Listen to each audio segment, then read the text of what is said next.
Welcome everybody to the Board of Education meeting for on February 8th, 2018. We call roll. Ms. Arnold. Here. Ms. Hunt. Here. Mr. Morrison. Here. Ms. Regano. Here. Mr. Taylor. Here. We have a quorum. Please stand for the pledge. The pledge of allegiance To the flag of the United States of America and to the republic for which it stands, one nation, under God, indivisible, with liberty and justice for all. That takes us to presentation. Great, thank you, Mr. Regano. We have three presentations tonight. We're very excited about all three of those. The first one we're going to start off with is our school spotlight, and that is Beavercreek. I'd like to turn it over to our principal there, Mrs. Joelle May. Well, thank you so much for having me tonight. I would have a team with me, but we've had a 5th grade parent night at Ankeny Middle School, as well as the advisor is sick. So we weren't able to have her come tonight as well. So we're a little short on people, but we decided we would be big on presentation. So just a little bit about the Beavercreek Service Club. Our Beavercreek Service Club consists of students in grades 3 through 5, mostly 4th and 5th graders, but we do have a few 3rd grade students. It was actually kind of the brainchild, if you will, of one of our 4th grade students, Molly Main. And she came to our school counselor, Mrs. Larrabee, and said this was something she wanted to do. Our school mission statement is that Beavercreek is a safe and supportive environment where students are motivated to positively impact the world. And this organization really does take that very seriously. We always challenge the kids to impact our world in a positive way, not only with the world, but at our community level and at our school level as well. And I see Miss Main just snuck in here. Miss Main is the advisor. So if you want to come on up and talk for just a few minutes a little bit about it. And then we didn't. Miss Main made a video to show you a little bit about our service club. So go ahead, take over. Well, I missed what you said. I don't know. I'm so sorry. How many students you had, and I told Molly to come up with the idea. Right. So we have about 30 kids who have volunteered, and it's been wonderful because we're very excited. So we've done all kinds of different projects. Like just this week, we folded papers to send home to all the kids because we're going to start pennies for patients to raise money for the Leukemia Lymphoma Society, and they were all excited about this. So they do a lot of great projects. How many students do we have in it? Do you remember? 30. Okay, so 30. Yeah. So we have about 30 students, 3rd, 4th, and 5th grade. So if Mike, if you don't mind, go ahead and start it. That's great. I wanted to start Service Club because I wanted to form a group of everyone together and helping people. I thought that was great, and I really wanted to help everyone, so I got together with Miss Larrabee and Miss Main, and we made it happen.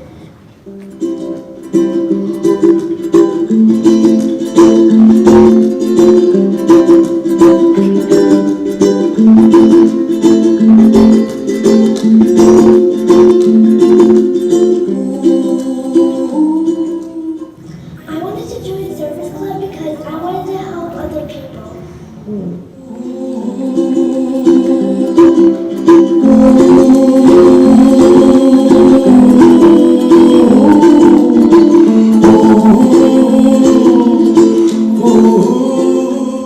I joined Service Club because I wanted to help my community, and my favorite thing we did in Service Club is when we helped the teachers.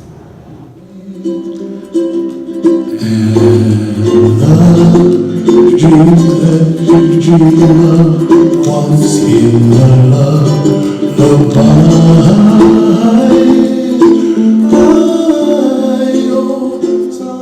I wanted to join Service Club because I want to help others in our community. birds fly and the dreams that you dream of.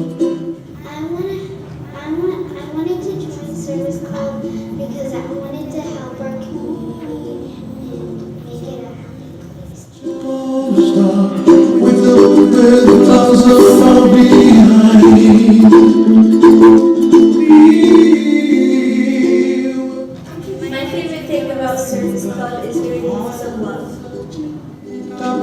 you find me. I wanted to join Service Club to help with the service and my community. Bluebirds fly, and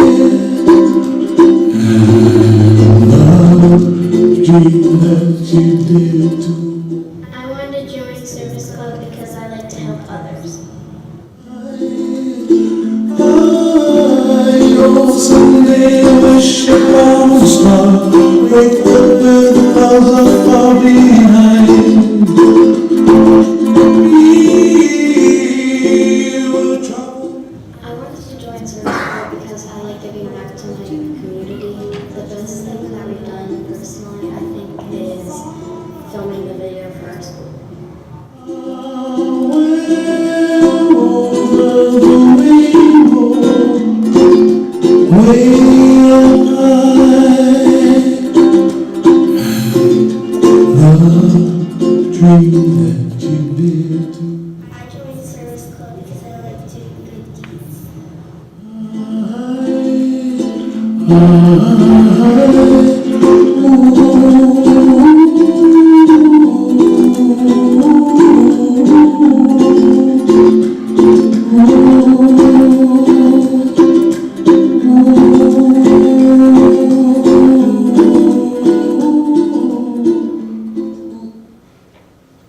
So as you can see, the club has done quite a few different things around the building, raised quite a few dollars. It's been great for the community and great for the different organizations that they support.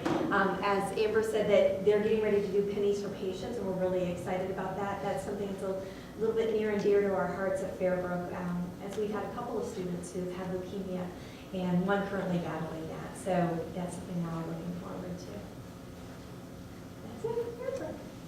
Great. Thank you. Thank you.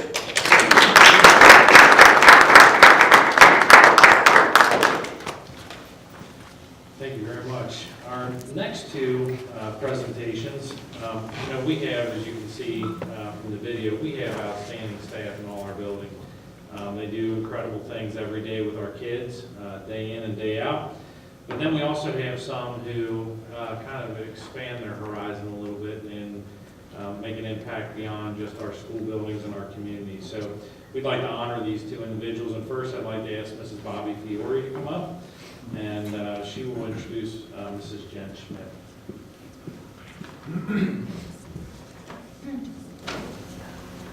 I am honored to recognize Jennifer Schmidt for her book, Why Didn't They Just Say That?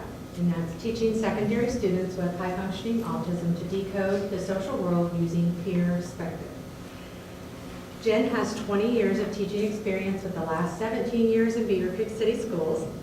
Jen is very passionate about meeting the social language needs of students with high-functioning autism. She loves teaching and is excited to collaborate and share what she knows with other educators. In 2007, she piloted Perspective. Am I saying that right? I started questioning myself on it. A class intervention that enables students on the autism spectrum to learn social skills with the support of peer coaches. The peer coaches learn alongside of the students with high-functioning autism by working together to problem-solve real-life situations from a teenage perspective. The class continues today and is a model that has been successfully adopted in other school districts. In November of 2017, Jen's book, Why Didn't They Just Say That?, was released. Her book provides evidence-based strategies to help students with high-functioning autism connect with the world around them. This book provides opportunities, the program provides opportunities for authentic, typical high school activities outside of the classroom as well, from school dances and eating at restaurants. Jen is an inspiration to students, staff, and families. Recently, I talked with a former BHS student who's completing her degree in special education. This student stated that her experiences as a peer coach in Ms. Schmidt's class inspired her to choose a career working with students with disabilities. Next, I would like to introduce Ms. Yvonne Edwards, the Beavercreek High School, one of the Beavercreek High School assistant principals, because she would like to share a few words about Jen as well.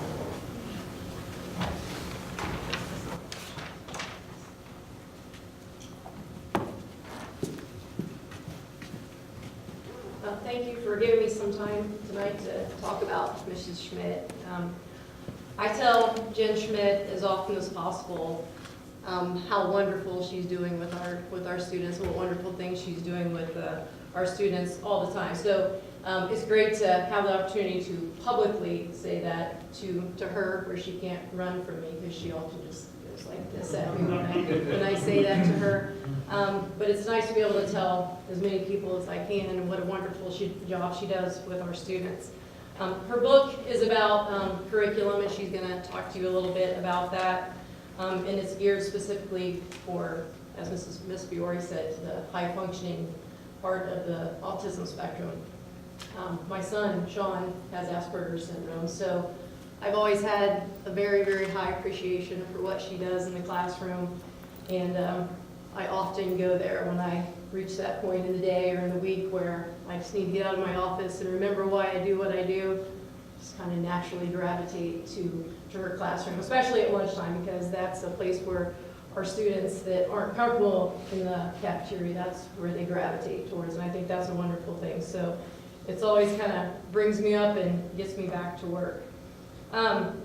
When Sean was diagnosed with Asperger's, I put myself out on a quest to find out as much as I could about it, and one thing I know is that there are very, very few classes like what Mrs. Schmidt teaches, not in the state of Ohio, in the country. It just isn't out there. So what she's offering is very unique, it's very much needed, and it's very much appreciated. We're very lucky to have her. Her classroom is truly a sanctuary for our students all day long. It's their home base. She makes sure that their lockers are right outside of her classroom in the hallway. The worst place for kids to be bullied in a school is on the bus and in the hallway. And so she's always out there in the hallway between classes. That's where their lockers are. Some students just leave their stuff in her classroom, but it's truly, truly their safe place. And it's the place where they learn a lot as well. They learn how to navigate high school, which is very tricky for them. High school is tricky for all teenagers. If magically we were all in this room offered the opportunity to go back and be 16 tomorrow, we would all say no. Because it is not the best time of life. And it's truly I know from personal experience, it's a very difficult time if you're on the autism spectrum. So she's teaching them what they need to know to navigate life, and she's offering them that safe place. She teaches a curriculum, but I believe that what she teaches goes far beyond that, and the most important thing that she teaches them is to embrace who they are, to embrace their uniqueness, and eventually to be very proud of their uniqueness. By the time that they graduate from high school, these kids know, they know what their difficulties are because they are on the spectrum. They know that very well, but she teaches them that you can turn that into a strength. If you know how to take that trait that some parts of our society would say is a problem, and you know how to put it to good use, and you know how to channel it, what some people would say is a weakness is actually your greatest strength. My son can tell me exactly what I said to him on August 6, 2017. That could come in handy as an employee someday. So they have some definite, our students on the spectrum have some definite gifts. And she makes sure that they know that, they know where their struggles are gonna lie, they know how to overcome them eventually, and she sets them out ready to take on the world. I would have given anything for my son to be able to have classes like that when he was in high school. I often walk into her classroom and she's having a conversation with them that I may have just had last night with my son, who is now 22. So she's ahead of the curve with them, and they are very appreciative. So Jen, what I want to say to you is that what you do is incredibly important. Our students and our parents, I know you take a lot of weight off their shoulders. I know that for sure. They're very lucky to have you, and I'm very proud to call you my colleague.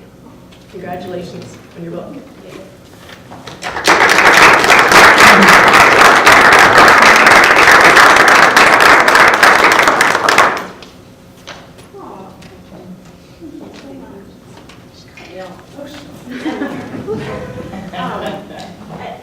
I honestly just could not be more thankful to be here in Beavercreek.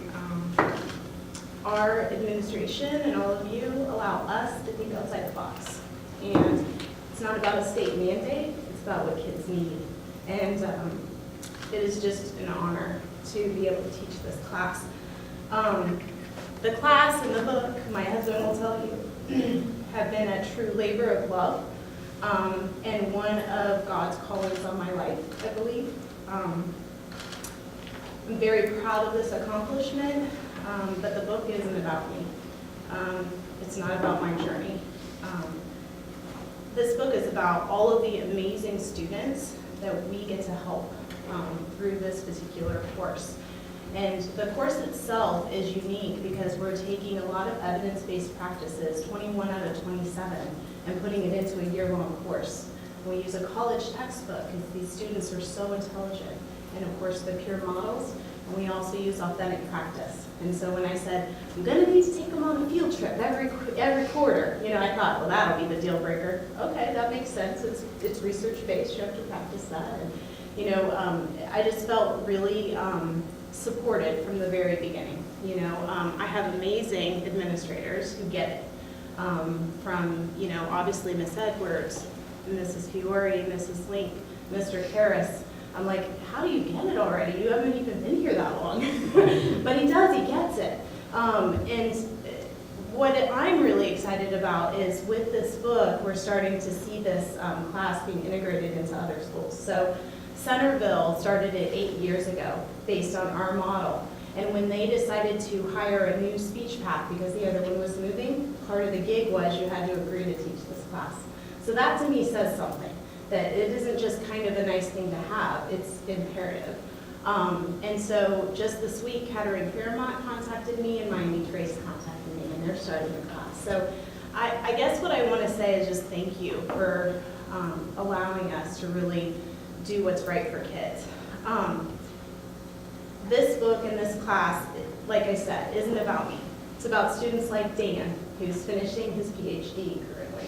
He was in my first class, and he had always told me he was going to be a nutty professor, so I was like, well, that's going to happen. It's about Brandon, whose mom was scared to death to have him even go locally to college, and he's now at Ohio University getting straight A's. It's about Danielle, who when I met her, she would not look up, her hair was in her face, she didn't want to make eye contact, and by God, she's working at Panera, greeting people, hello Mrs. Schmidt, so nice to see you. I'm like, what in the world? It's amazing, and it's the power of the peers. The peers are the ones that do the work in this class. It's also about past students that find their passion in special education, like Olivia Walk. She's one of our teachers at Coy, and she told me that through this class, through being a peer coach, she found that passion. So to me, it's just, I hadn't planned on that part really, but it was a great added benefit. So on behalf of these amazing individuals, I just want to say thank you. Thank you for allowing me to work here, and thank you for all that you do to support us.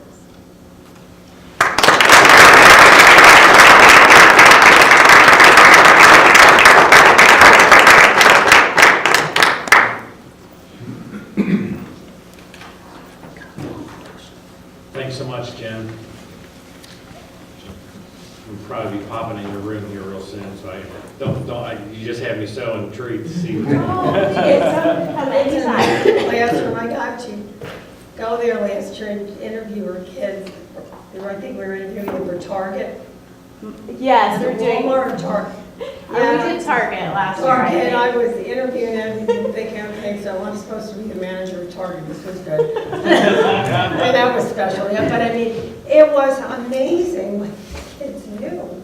I mean, they were so ready. I'm like, okay, you should be interviewing me. I should be interviewing you. And the whole class was just an amazing place to be. You just want to be there. It's a very welcoming atmosphere. It's a very caring atmosphere, and when you walk out of there, and it was interesting because the kids really, they were like a family. That's the feeling I got when I was in there. It was a family atmosphere. The kids really helped each other out. So yeah, you do want to go visit that classroom. Well, and if you want, you could come see them present at the TEDx on March 9th. My students are doing a TEDx, and I'm so proud of them. And 2 of the students are on the spectrum that are going to be on stage. And where's that gonna be? There's 350 people coming. Where- I told them that today. Where's it gonna be? Wright State. Right state, okay. Great, thank you. Yes. Yeah. Isn't that awesome? All right, our next presentation, I'm going to turn it over to Mr. Darren Schwederman, where he's going to introduce Mr. Sean Hurley. Good evening. Every year, the Springfield Symphony Orchestra selects a music educator of the year from our region, and we are very fortunate. I'll set this right here, Sean, so I won't drop it. I'll tell you.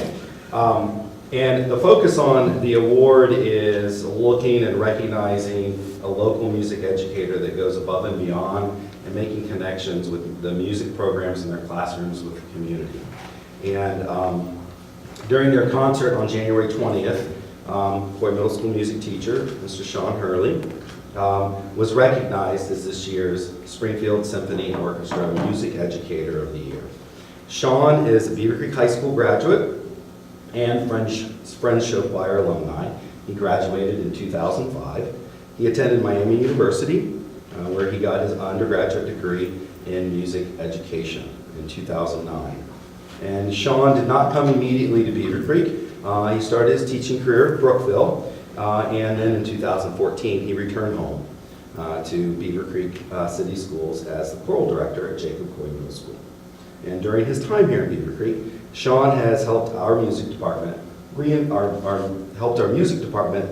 the middle school choral programs with the introductions of new ensembles, Univoice, Unaccompanied Minors, as well as a new joint Coy and Ankeny 6th grade show choir, New Horizons. Sean's also been eager to showcase our student talent throughout the community. And from student performances at the Rotary Club to the Beavercreek Heritage Days over here at Waterville Park, and as well as the Ohio Music Educators Association Honors Choir, and other unique opportunities in class for our students to learn from community members. Mr. Hurley has helped our students' talents grow and shares those talents in our community, which is a true joy to everyone. The honor of being named the Springfield Symphony Orchestra's Music Educator of the Year for 2018 does not go unnoticed, Sean. The Beavercreek Board of Education, the district administration, your colleagues, and the entire school community congratulate you on this recognition. Sean?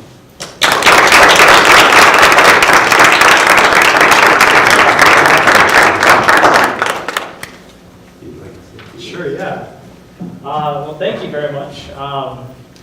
Mr. Morrison, this is bringing back memories of when you sat on the other side of my Eagle Scout board, not too far away from this location, if I remember correctly. So it's been a great honor to be here teaching back where I got to grow up and getting to give back to the community members. It's just like one of those dreams come true. I really wanted to return home.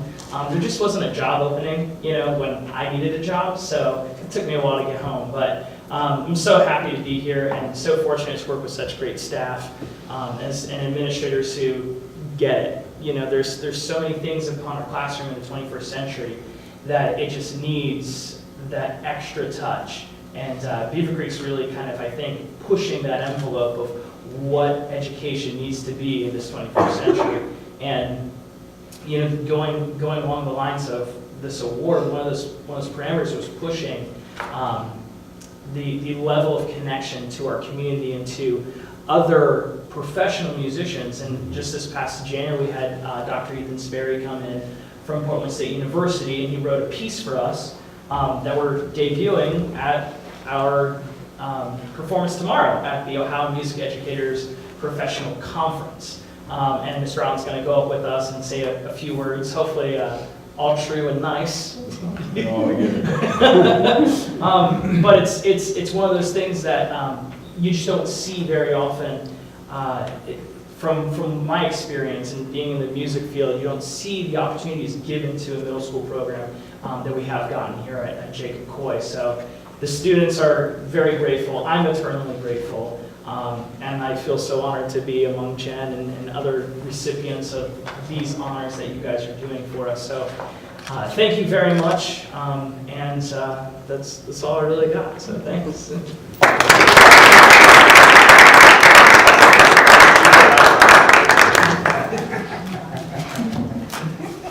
I would just like to say one thing for Sean. My daughter is a 6th grader and signed up for choir. She takes piano, and I can tell you it is the best way for her to end her day, is being in his classroom. And she talks about it quite a bit with her friends. And I've had the opportunity to go over and see his kids a number of times, and it is quite impressive to realize that you're sitting in front of middle school students. So thank you for all that you do, Sean. Absolutely. Thank you. That's quite a program. I just want to say thank you to all our teachers who are truly amazing people. You are what makes our district. You are what make our kids shine.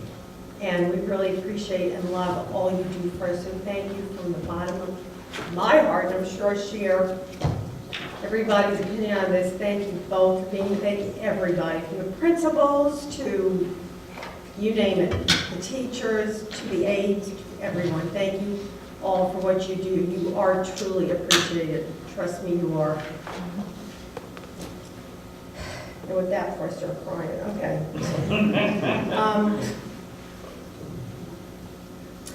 Okay. Down to the approval of the minutes held. Oh, no, yeah, I know, see, I told you, I'm ready to, okay, here we are.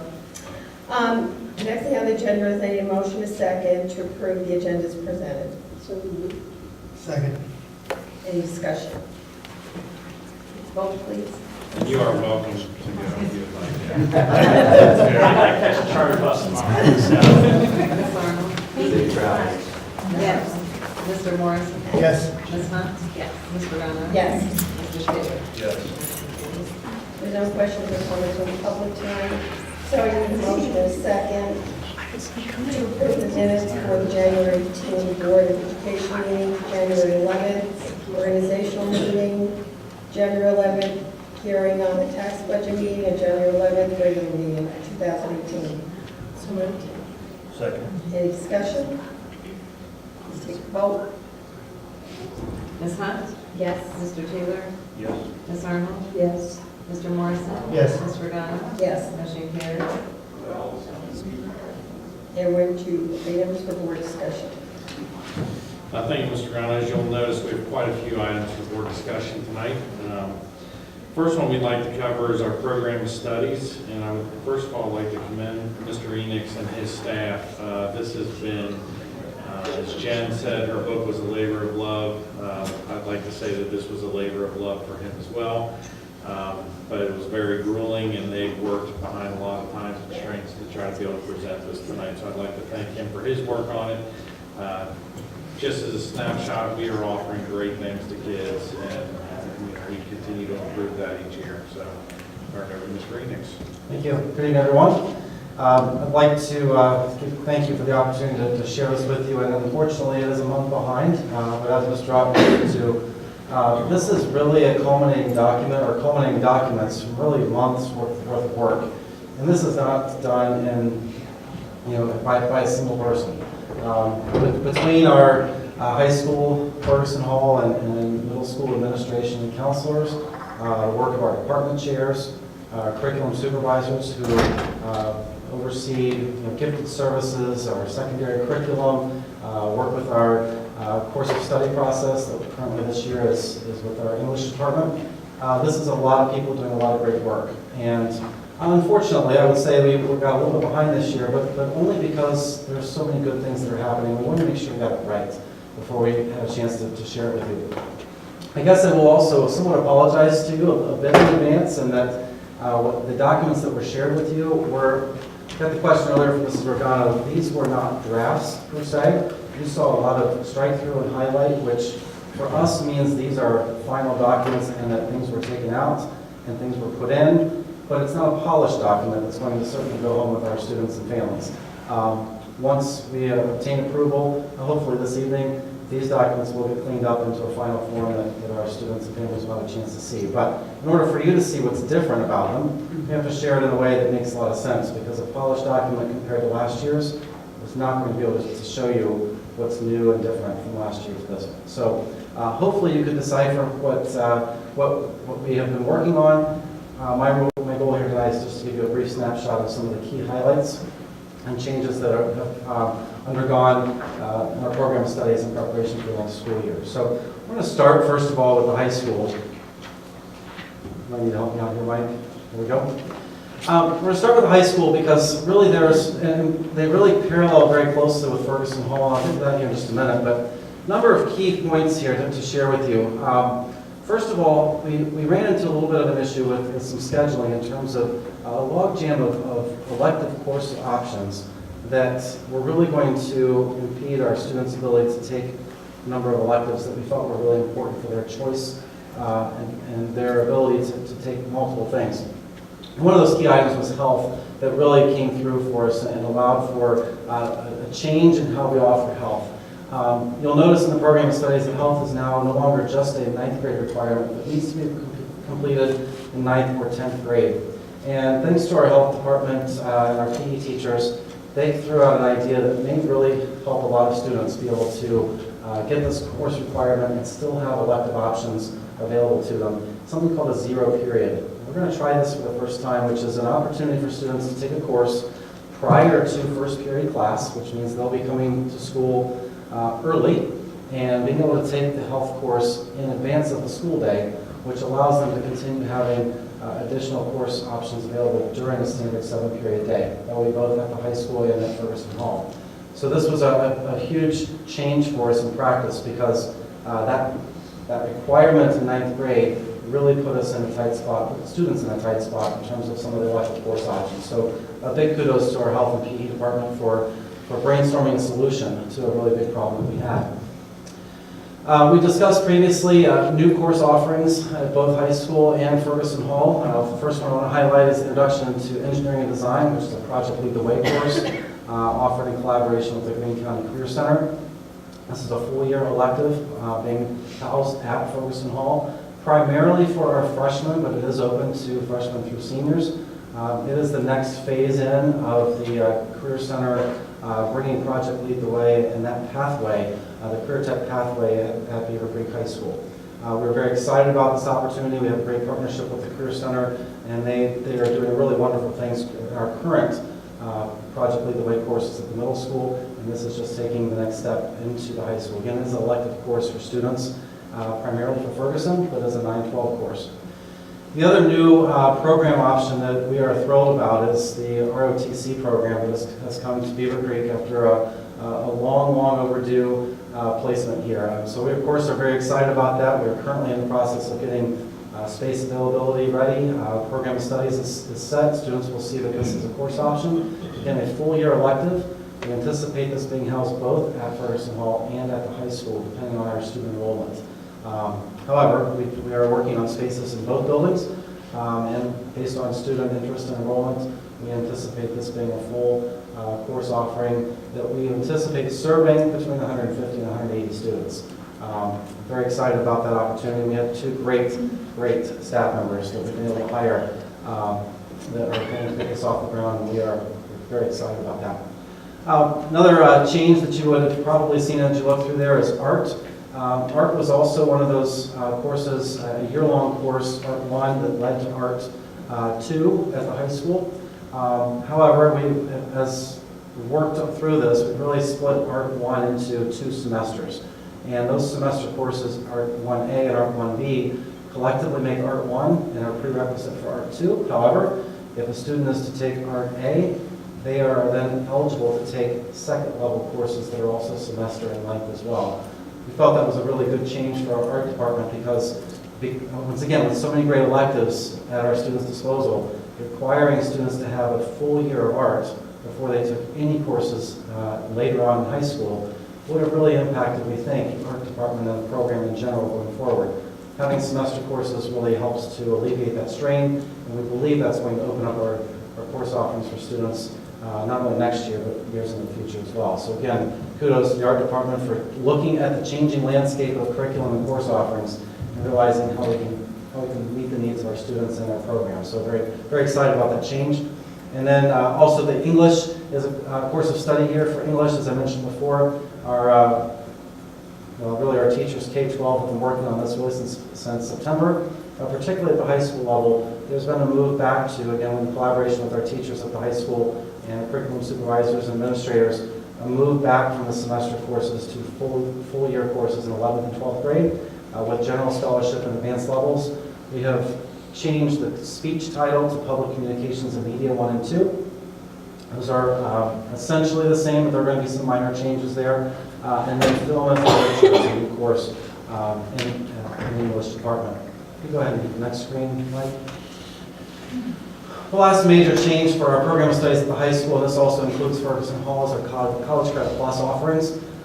These are expanding in collaboration, expanding, I should say, in-house, meaning there will be BHS staff teaching these courses, and they are being offered through Sinclair. You can see the list of courses that are being offered. Again, these are all on campus. College Credit Plus, as you may know, is a program that allows students to take college courses, primarily in most school districts, that is off campus. We have grown exponentially, literally, over the last 3 years from roughly 100 to 200 to 400 students, and those students are leaving Beavercreek High School campus to take courses at a number of different colleges and universities in the area. This expanded course offering is allowing our staff, who, if we have students going off campus to take courses, they are not taking courses on campus with our staff. We anticipate this being a good selection of courses that really have parallels to our current high school courses, and they will be earning, our students will have an opportunity to earn college credit through the courses being offered in-house on our campus, and it's a great opportunity to start building a college transcript. So you can see the list of courses that are there. Once again, these are just like any other courses. These are our elective options, and students may choose to enroll in these, or they may choose not to. Depending on that enrollment, we may or may not offer all of these courses, much like we do with all of our other high school courses that are electives. Go to the next slide, please. The Ferguson Hall Program of Studies is a brand new document. Previously, Ferguson Hall used the same program of studies as Beavercreek High School, but as we are working towards that culture of it being its own building, having its own program of studies seemed to make a lot of sense. There are a lot of parallels in this program of studies, but the biggest change you would see is that some of the course offerings are less at Ferguson Hall than what they would have usually been able to do at Beavercreek High School. The rationale there is that a number of students, many students, were taking courses that were not necessarily appropriate for their grade level, their maturity level, and we also are really interested in seeing if we can keep our freshman students a part of Ferguson Hall and being able to staff appropriately and have our courses reflect the needs of our freshmen. So kudos to Mrs. Sweet and Mrs. Danver at Ferguson Hall. They took on this project in collaboration with Susan Laws at the high school and department chairs to determine what really were the most important courses with appropriate number of electives. And as you can see there, it's just scaled back options. Students still have plenty of options to take, but we're reserving some of the courses that are really designed for upperclassmen, and limiting those choices just a little bit for our freshmen.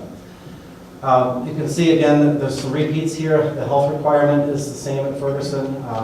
The introduction to engineering design, the aerospace, these are all common to both Beavercreek High School and Ferguson Hall, as well as our art, splitting into art 1A and 1B. English language arts, again, is also very similar in that the updated course descriptions for English 9, Scholarship English 9, and Honors English, an updated course description for acting, and then speech was replaced by the Public Communications and Media that I mentioned previously. A reminder, too, that College Credit Plus is also available to our freshman students.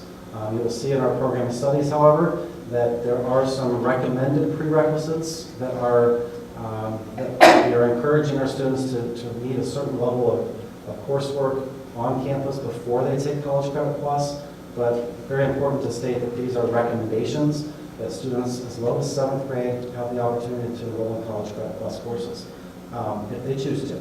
and then they have to go through all the placement criteria at the college university level. So it's important to make that distinction. Recommendation of prereqs, but not required prereqs. And then finally, in the middle school program of studies, I discussed at a previous board meeting kind of the results of our joint BLT meetings and what the structure of the middle school schedule looked like. This is regarding the programming changes, and that we have new course offerings of Media Exploration 6 and a combined Media Exploration 7-8. This is in the art department as additional art options for our students. We have changed the structure of our exploratory Spanish, French, and German for grades 6 and 7. These are trimester courses as opposed to having them last throughout the semester or having just small 6-week segments as we have this year. And students can choose which of the exploratory options they would like. The Design Thinking Lab is a 6th, 7th, and 8th grade elective course at this time, changed from this year.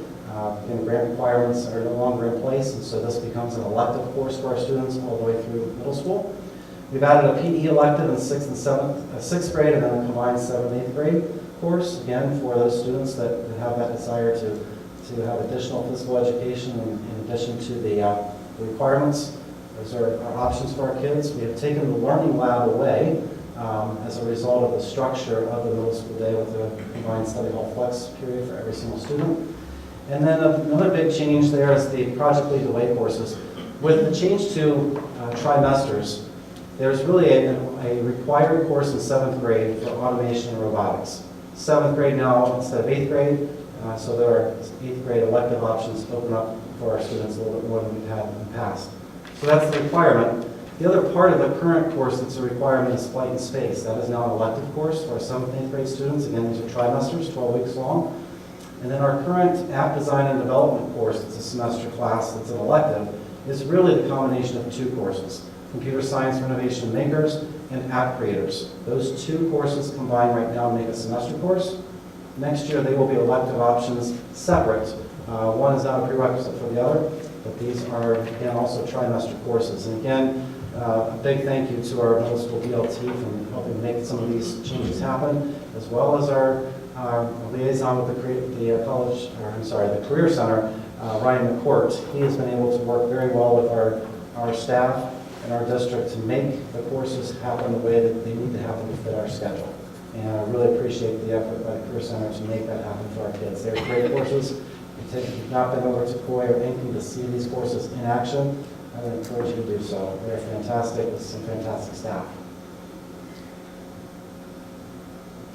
And that is it. That's the highlights. That's a very quick snapshot of nearly 200 pages worth of program of studies documents that we shared with you yesterday. Again, a big thank you to the entirety of the staff, our curriculum department, as well as our high school person and middle school staff, department chairs, administrators, counselors. It truly is a very long project to get started. And really, this is just the first half. This gets us to the point of the second half, which is creating a master schedule for the next school year, which will begin as soon as these courses are selected by our students and families. It's a lot of information. I'm sorry, I tried to make it short, but if you have any questions, I'll be glad to answer those for you. It's a wow moment. I'm happy. Thank you. Change is good.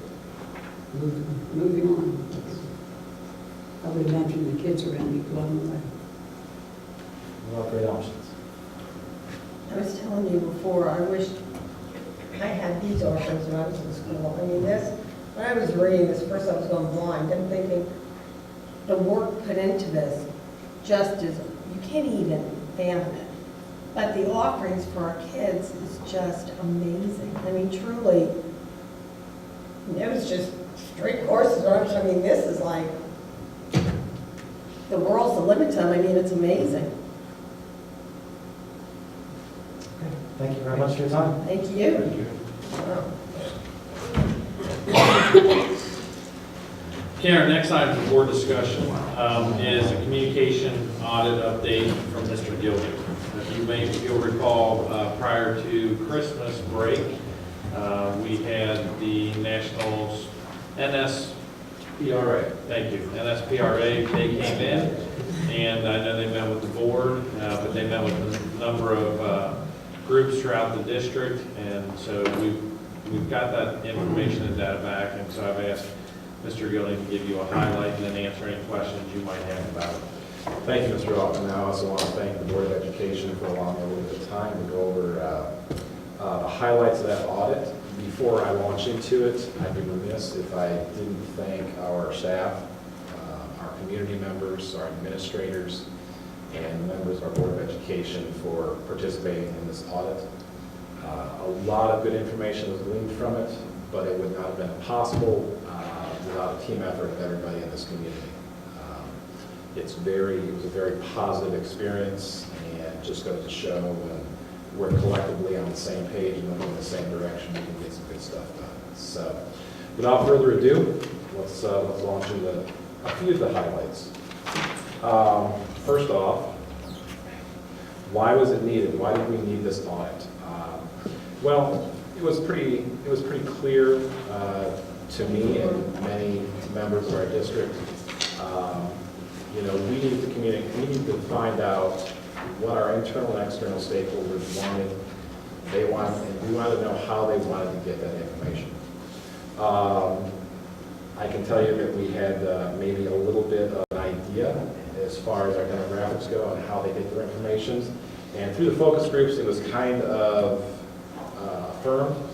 Our parents are more electronic. They like getting things through their phones, their computers, so on and so forth. Non-parents, our empty nesters, our seniors, they're not out of the electronic crowd, but they also prefer that in hand, that paper, that printed material. One of the comments that really stuck out to me during the focus group, there was some discussion, because at that time there was a levy campaign going on, and one of the members of the seniors focus group said, I want that information in hand. I want it in my hands.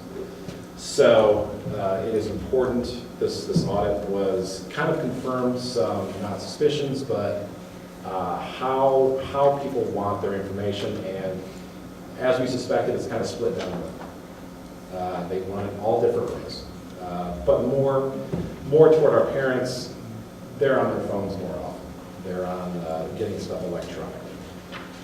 So the goals were pretty straightforward, and it's outlined in your printed copy. We wanted to assess the effectiveness of our current communication efforts. This was done, there was a lot of prep work before our auditor even came on site.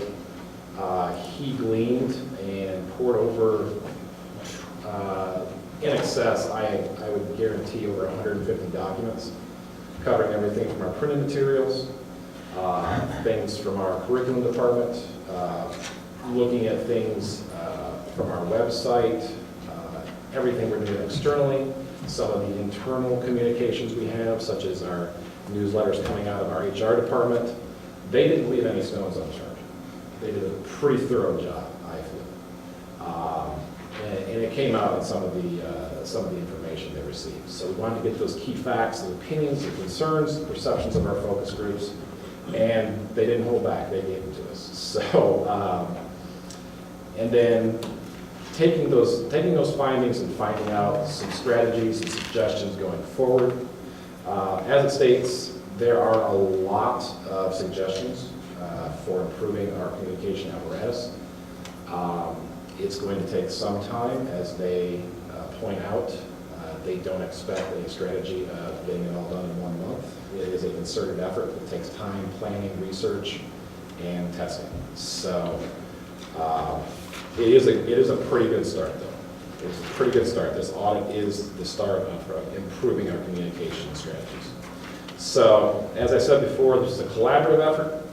It was administered by the National School Public Relations Association. They are based out of Maryland, though that is sort of the hive of all the state chapters of our school public relations associations, such as the OSPRA here in Ohio, which I'm a member. And of course, community members, district staff participated in those audit focus groups. They were about an hour, 45 minutes in length, and I can't understate, when you're pulling teachers and staff out of a building in the middle of the day, how much of an effort it takes to really get that stuff done. Kudos to them.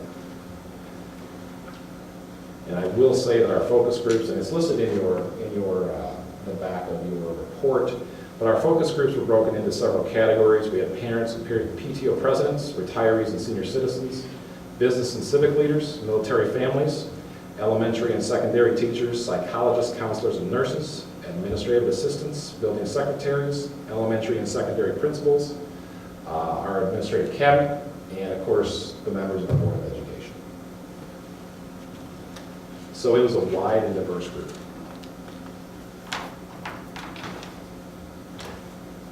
Let's go to the great news first, the strengths. Sort of the overall, what did they find that was going in our favor? Well, I don't think it's a surprise to many who are involved in our schools. Our school is well respected. We have a good reputation by both our community and our staff members. In speaking with several people who are principals in other districts, a common theme, and I'm sure people run across it all the time, that Beavercreek is an example. It is, we've set the bar high, and other districts want to follow that. Really came through in those focus groups. We have a reputation for strong academic performance, and that performance leads to a sense of pride. I don't think that's any secret either. We hear it from our community members often.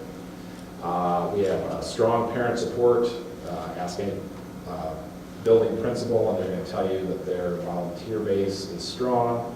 We have a lot of people who want to help out in our schools. They participate in things like this audit.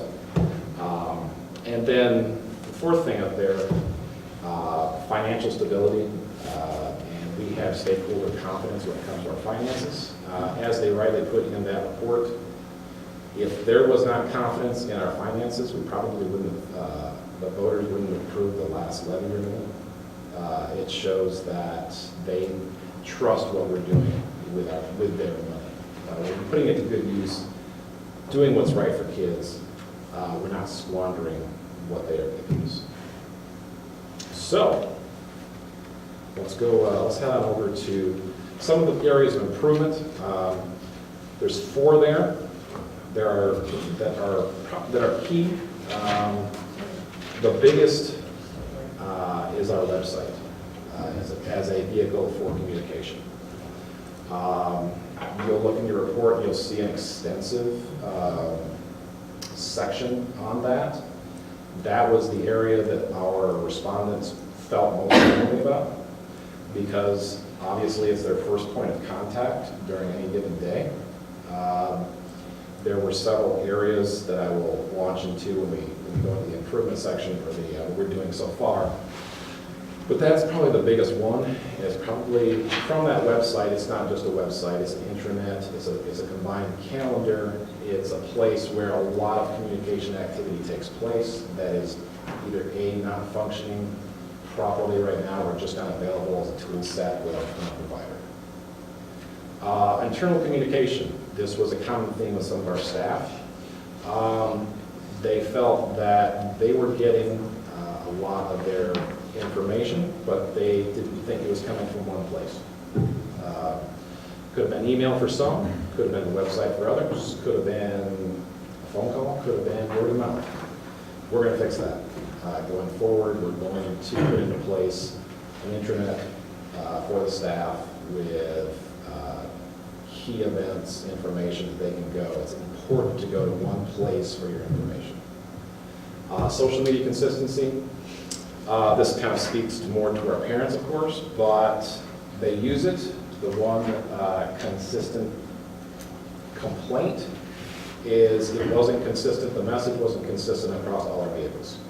They couldn't tell us if they had seen something on Facebook, or if they'd seen it on Twitter, if they'd seen it on the district's Twitter feed, or if they'd seen it on for example, the Parkwood Elementary Twitter feed. Through that website, there are feature sets that we anticipate being able to use where, not to put too fine a point on it, if you have a message, you can post once and get to everything with one click, instead of spending massive amounts of time going to all your different channels. And then the second one was two-way communication. They felt that we did an excellent job of things, keeping them informed via newsletter, via email, but they also like to see us out there. They also like to have us come up and and say hello, make presentations. I know Mr. Otten, our entire leadership team has made a concerted effort this year. It's leaps and bounds improved over the past couple of years. I've seen the reaction, I've seen the feedback. They recommend that we keep it up, and in some areas, improve it. Keep, kind of push the envelope a little bit. So those were the big improvements. I don't think that any of those were a really big, a giant surprise. And I'll tell you why, because if we go over to the projects that are currently taking place, the first one on there is a website redesign. We are currently, and I'll tell you that, we have a website committee that has done some excellent work over the past few months of identifying problem spots. What do we need in a website? What do we need in a web provider, not only for this coming year, but for the next 10 maybe, or beyond? What is it that we need? Because, like I said, it's that first point of contact. If the parents can't find what they need and they can't find it quickly with a minimum amount of effort, they're going to tune out. So our website committee is nearing the home stretch of finding a provider, and we expect to have an answer soon as far as moving forward. With that website, like I said, there's going to be a centralized calendar. The third item up there, and I hope you can read that, I'm sorry about the white font, ADA compliance. That is a big issue sweeping a lot of school districts across the country.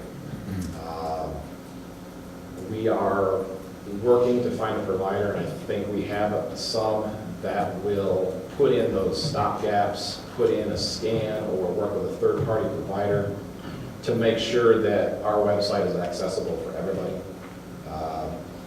ADA compliance, you ask anybody in my position or ask a school district's tech department, they are probably sort of under the gun to improve their website, to get it up to standard.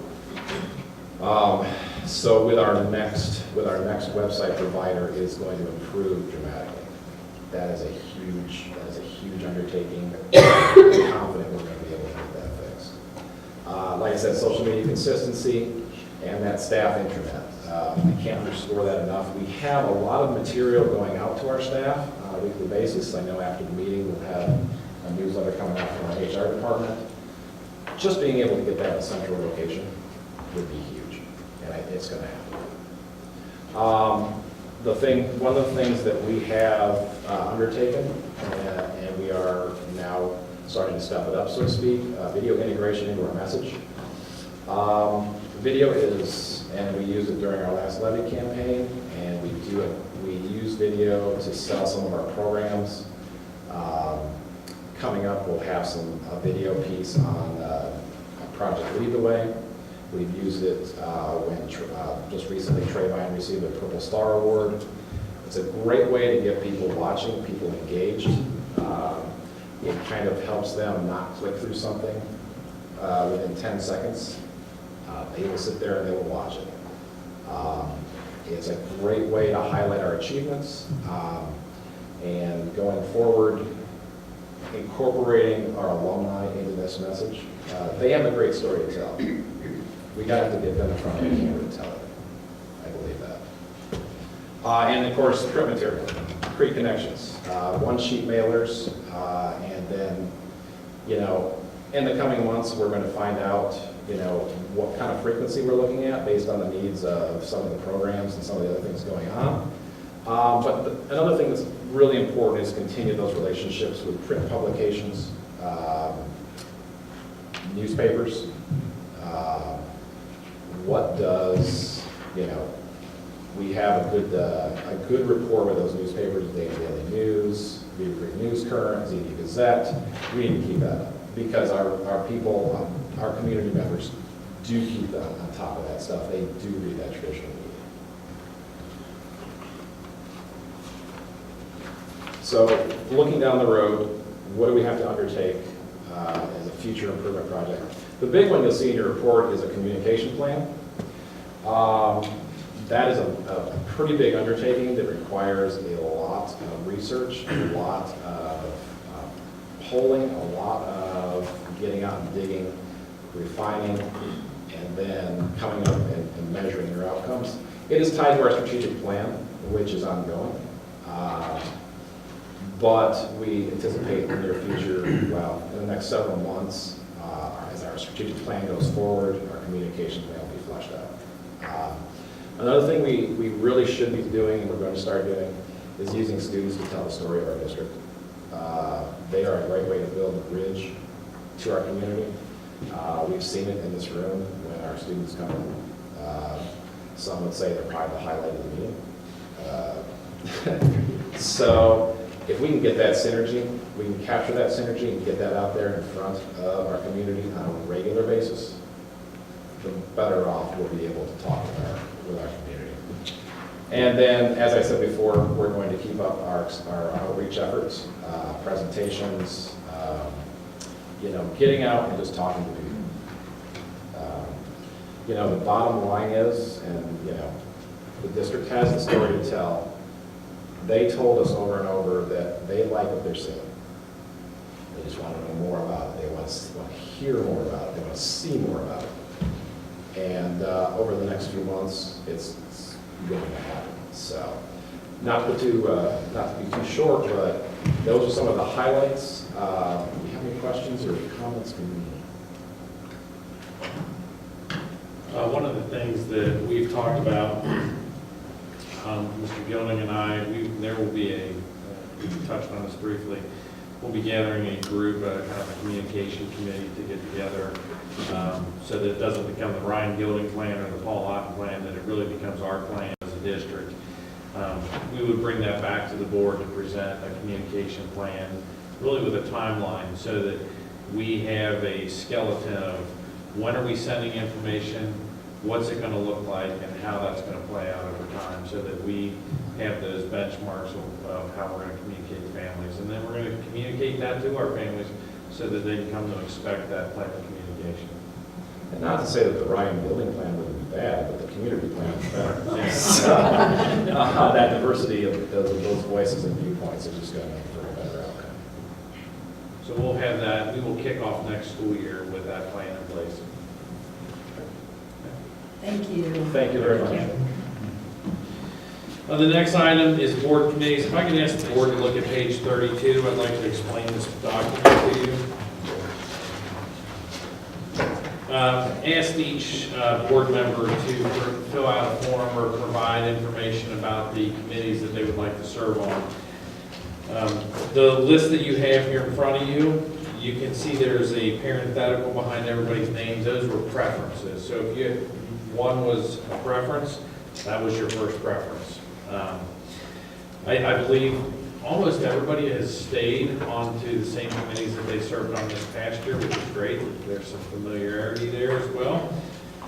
And if it is a bold name with an underline, then that makes up the committee for that, or that makes up the committee members for that committee. So does anybody have any questions about this? Because we're gonna approve this tonight, so that's why it's on here for discussion. If anybody doesn't want to serve on one of these committees or would like to move, we can do that. But I believe we received and put everybody down for what they requested. Great. Okay. Well, you'll see that later on your agenda for approval. Okay. Item D. This is on page 33 of your document or of your book.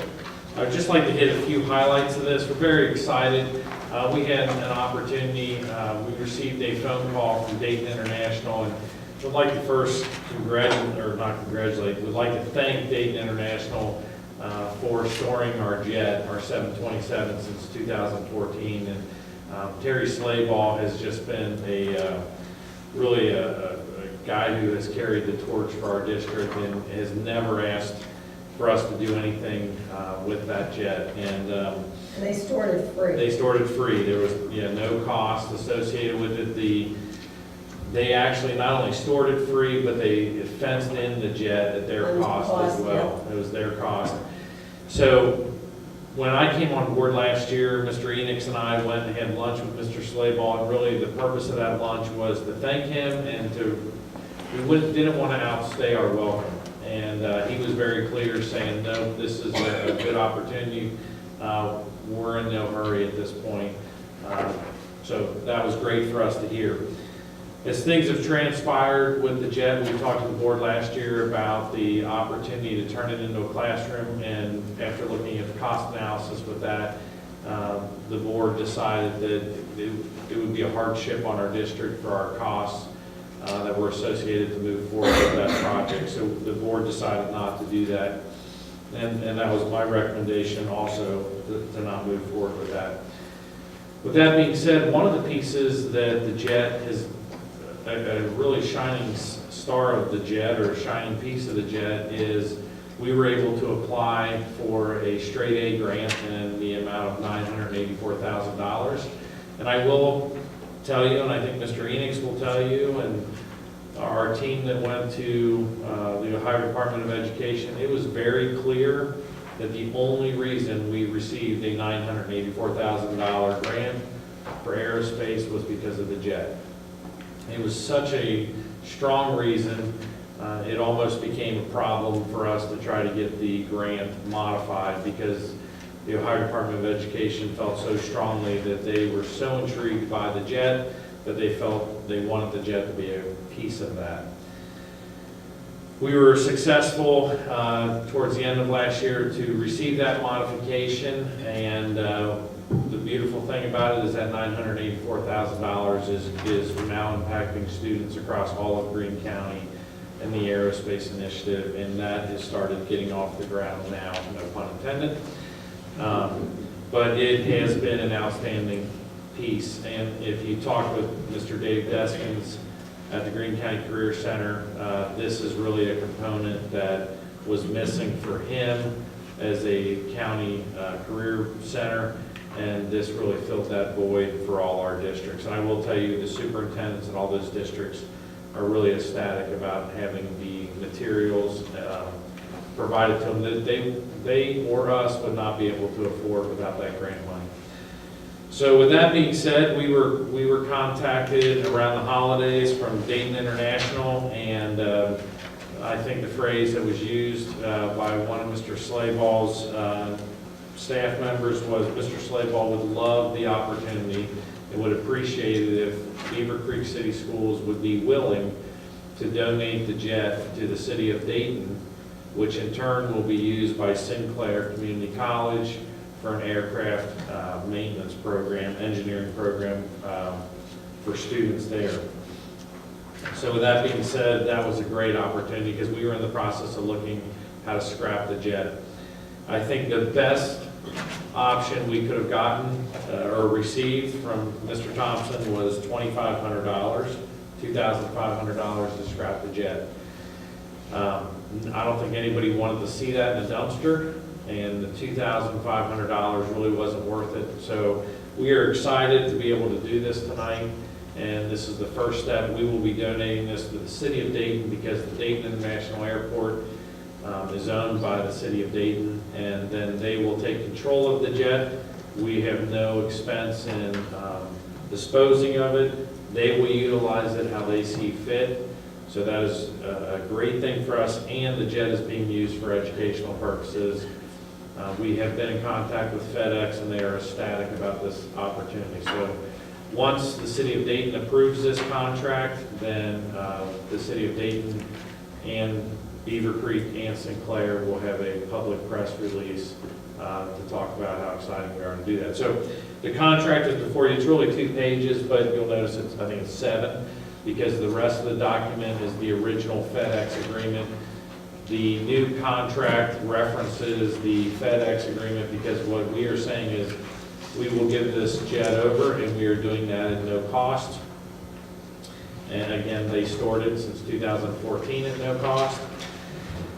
But what we are saying, in order to be compliant with FedEx, is that they will follow the same requirements that we had to follow when we accepted the JET, and FedEx has looked at this agreement as well, so they are in agreement with it. So with that being said, that'll be the document that we'll be asking for approval tonight. Does anybody have any questions about that? Okay, great. Okay.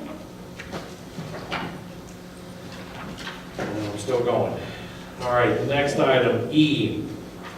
This is page 40 of your board book. This is the evaluation of the treasurer. One of the pieces, as we were getting ready, Mrs. Regano was getting prepared to do our evaluations with the board as we get into this time of year. One of the pieces that we recognized last year as we started that process was that in the board policy it states, and I'm not sure why it has this, but it states that the treasurer's evaluation will be completed by March 1st. That is not, when we sat down last year and we worked this up, we felt it was in the best interest for the board really to evaluate both of us at the same time. The superintendent did not have a timeline established, just that it was going to be done annually. So what we are asking the board to modify and to approve in the board policy 1330 is to strike out the phrase by March 1st. And we are still saying it will be done annually. So we will follow the same timeline that we followed last year for my evaluation and Mrs. Rucker's evaluation. But this, obviously we don't want to do anything that we're violating board policy. This will correct that. So this will bring us up to our current practice and our current procedure. Any questions about that? Okay. And item F is a financial update, and the word financial, I feel, gets me warm and fuzzy because I get to turn it over to Mrs. Rucker on financial. But you'll see my name is there too, so I will assist her on this topic as well.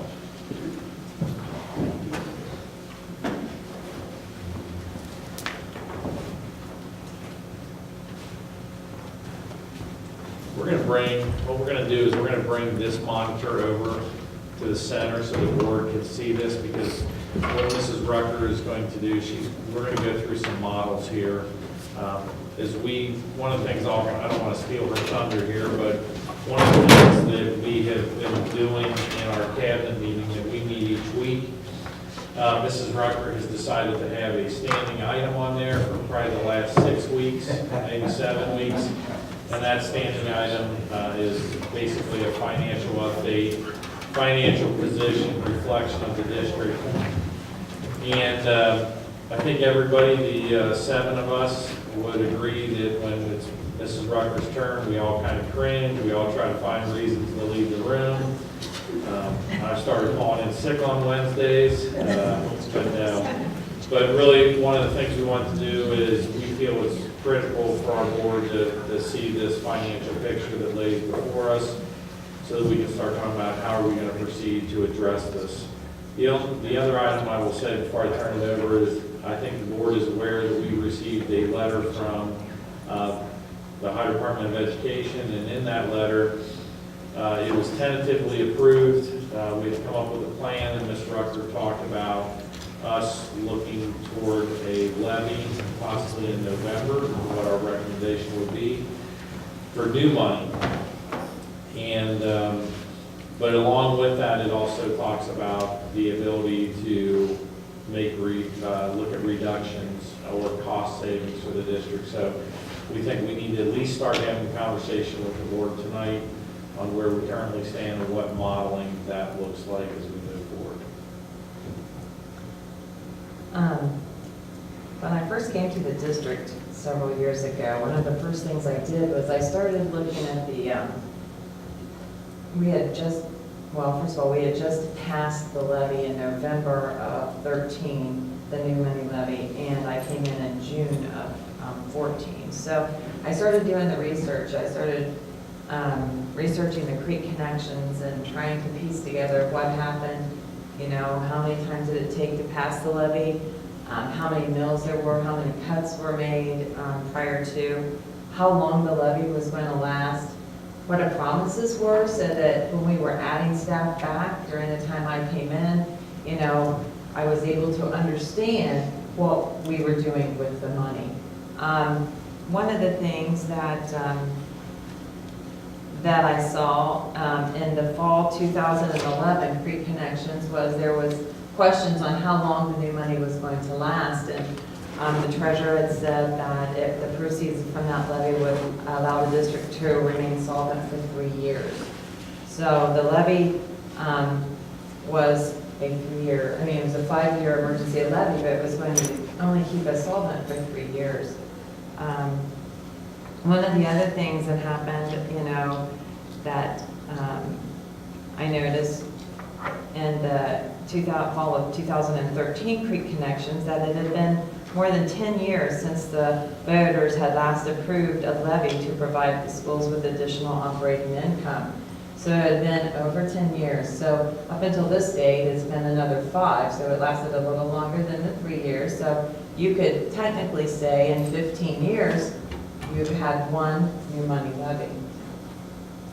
And then you're probably all familiar with the different graphs that we've talked about since I got here. The PowerPoints that I do every time we do the 5-year forecast shows the revenue bar chart, or the pie charts, and the expenditure pie charts, and then the bar charts showing what our revenues are, what our expenditures are, what the bottom line's looking like. And of course, when you first pass a levy, you don't have any deficits in your 5-year forecast. You know, it's going to keep you where you need to go.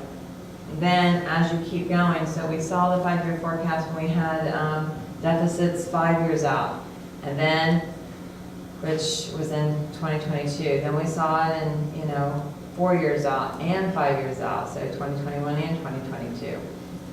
Actually, the October forecast had a deficit here, and I'll go back to the note calc tab and show you exactly where it was, because we had the 10% increase in our medical benefits, because that's what, according to our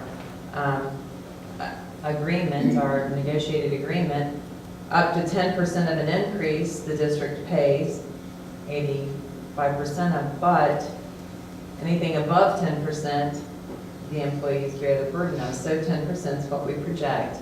So we had a deficit here. And in that deficit in 2020, which is 3 years out, we showed a deficit for 3 years. That triggers some things at the state level. When you show a deficit 3 years out, you're in a precautionary status. And you guys remember the letters that I've sent out to the board of the precautionary letter from the Ohio Department of Education, where we needed to have a plan, determine how we were going to get through the 5-year forecast, or through the next few years. What are we going to do? Because they do not allow us to just operate in a deficit. So one of the things that actually has benefited us is this year our health insurance increase has really only been 7.5%. So as I start updating the forecast for May, you will see next October, we will still have a deficit 3 years out, not 2 years out, which will help us not go into fiscal watch, because it starts in fiscal caution watch and then you go into emergency, unless you do some prudent things to try and help that. So if I go over to this levy analysis tab, this is a tab where we model options, because these bottom line balances right here shows our same bottom line balance as our forecast. The 20 million, that's our bottom line. So if you go in here, the formulas are set up that when we put millage rates in, it'll add the revenues in, and it'll show you what your bottom line balances are going to be in line 15010. So right now, we have been talking about a 6.33 mil levy. That didn't come out right. To go over, or to go up in November of 18. That's what we have been working with. We've been trying to model some different things that make sense, that are palatable, that we feel like the district right now is collecting 6.3 mils from the last levy that was passed. It's almost down to a 6 mil levy now, actually, because from my research and the Creek Connections, that was put on higher than that. One of the things you need to recognize, so in that 6.33 mil levy, if we put it on in 18, collect in 19, it will bring us by fiscal 22, 2.9, almost $3 million on the bottom line, but then we go into the deficits again. So again, this is putting the levy on in November. If we don't pass in November and we have to put it back on in May, of 19, 6.33 mils is not going to bring us a positive number right here in 22. We were at almost $3 million. It's going to take another 2.4 mils. And it takes you 8.78, I think is what we were looking at, to bring us around $3 million. So to do the exact same amount of money, or to get you to the same number of years, it would have to be about a 6.33 mil levy in November, but if for whatever reason that did not pass, you do an 877, 879.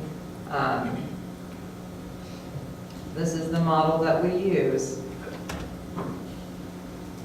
to come up with another $2.9 million. You put in 8.77 mils, you're going to have to go up 2.4 mils just because you didn't pass in November. And this is some education for our community, because the idea of starting out with a really high levy and then breaking it down lower does not make sense financially when you look at how it impacts the forecast. The earlier you go for a levy, or the earlier you make cuts, because this compounds over 5 years, the smaller the levy, the smaller the cuts, the earlier you can make them to have the smaller impact.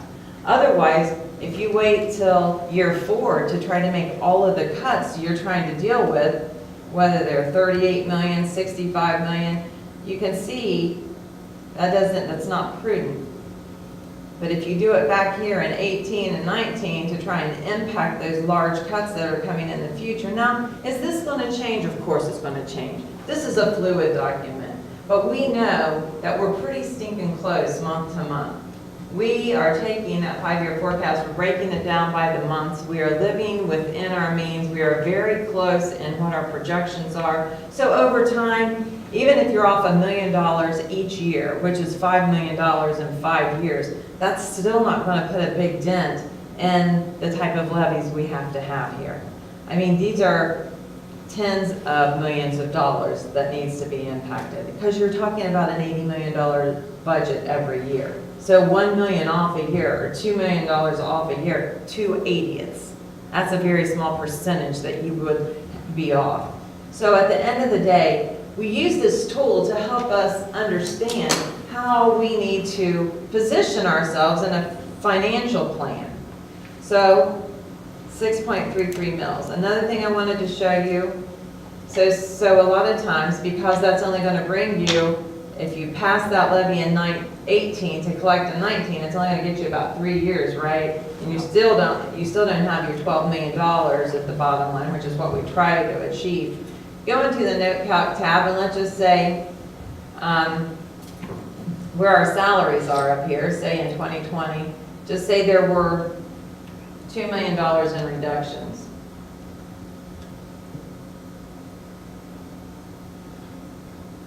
Which is still a big number. I mean, that brings you now to $10 million in 2022. You're not at $3 million, you're at $10 million. But over time, you can see you're not trying to come out of a $40 or $30 million deficit in the next years.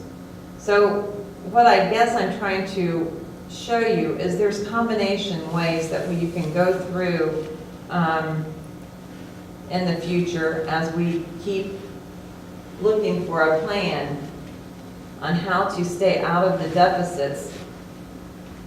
We're going to have to look in terms of having multiple levies. And then people will say, and why is that? So what we're looking at is the 6.33 mils in November of 18. And this is just one alternative, one way to do it. Then additional 6.5 mil levies every 2 or 3 years. That is a lot of levies. But Mr. Otten did ask us to look at a levy timeline, and that's what we did. We started projecting out so that we're not surprising the community or the staff or anybody as to what our financial position is, but so that we can start positioning ourselves and where we need to go with this levy. Now, one of the things I want you to recognize also in this 5-year forecast, in the note tab, I do have right down here 2% increases in salaries. Those are our salary increases that we have every year. I also, in the steps, our step increases are 2.75%. That's what that formula is. So I've got steps and COLAs in there.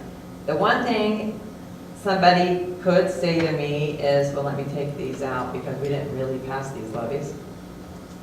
They can say, why are you modeling increases in years that you cannot even certify? Because if you look at the forecast, when you have deficits, you can't certify an increase. But I'm modeling an increase because I use this not just as a, oh, here, I'm going to hand this into the state twice a year and check, we're done. I use it as a tool because it keeps us understanding where we are financially, what our financial position is, when are we going to need levies. Let's see what those look like if we model those, if we need to look at some cost reductions or further cost reductions or savings or something. This is the tool you use in order to figure out what it would look like if you costed in any of those types of changes to what you're doing right now. So we are using this forecast to right now ask you, and you'll see more about it in May, because I will make adjustments. Yeah, 33 mil levy, that was going to be nice, wasn't it? I think we'll be all right. It ranks right up there with the rich person that's going to give us billions, right? Yeah, that's why I keep saying, if I knew some chic, you know, We need a just give chic. us trillions of dollars. Yeah. Just saying. You never know. So, since we know we need to do a levy, we know that with the precautionary letter, we told the state that we were going to run a levy in November. Now we're to the point where we need to start looking at legislation for getting the levy on the ballot. So I've been working with the attorney. We will need to have a ballot amount.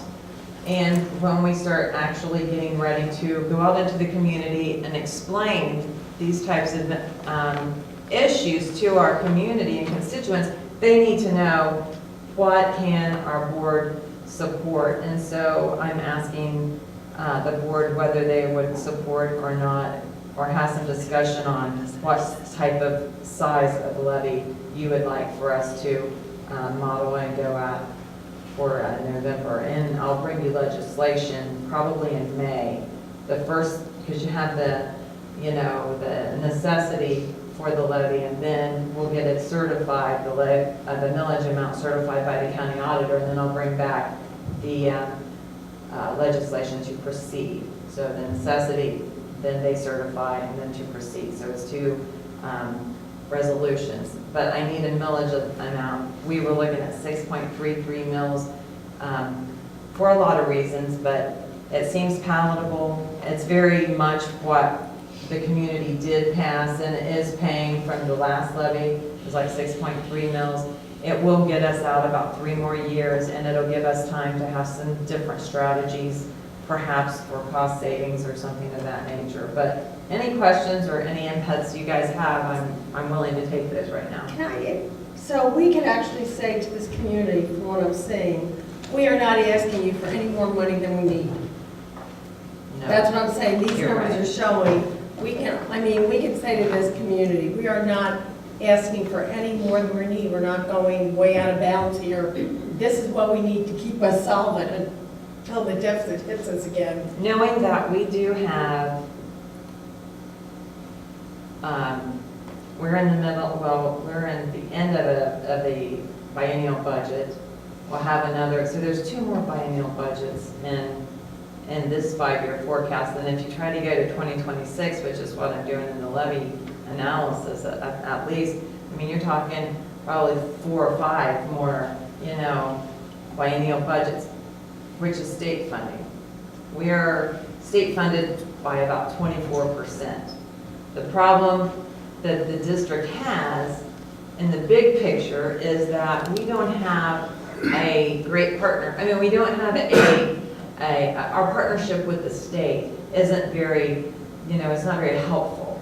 We are expected, because of our demographic, to raise our own money locally to support our district. So if you were a Dayton, it would probably be the other direction. They would probably be 75% funded by the state, and 25% of the time they have to go to their taxpayers. We have to go to our taxpayers all the time because we only have 24% state funding.